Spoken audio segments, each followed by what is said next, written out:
Hari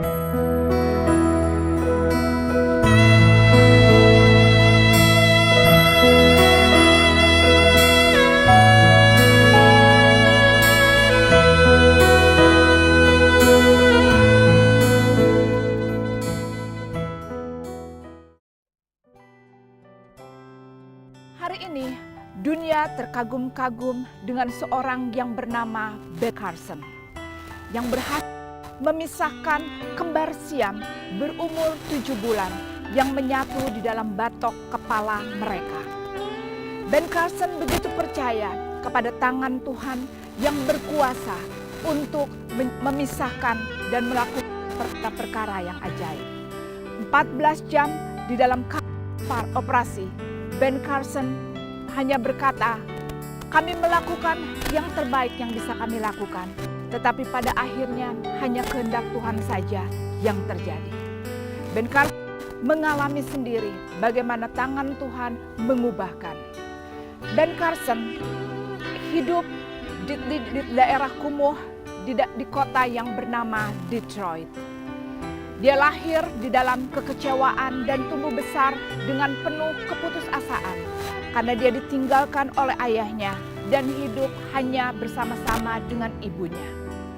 Ben Carson besar di jalanan dan dia sudah terbiasa dengan perkelahian antar geng, dengan kekerasan, dengan drug, dengan berbagai hal yang keras di atas muka bumi ini.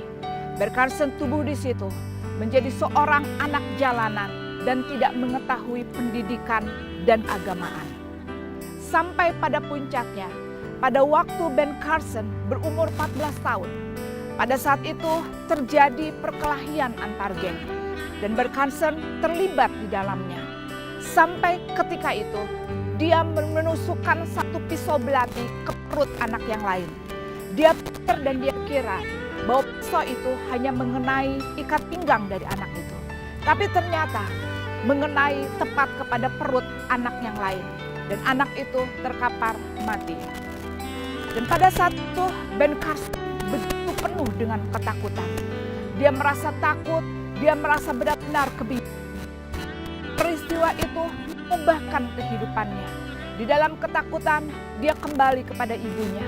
Dan ibunya memberikan kepada dia semangat, menopang dia untuk memiliki pengharapan kepada Tuhan.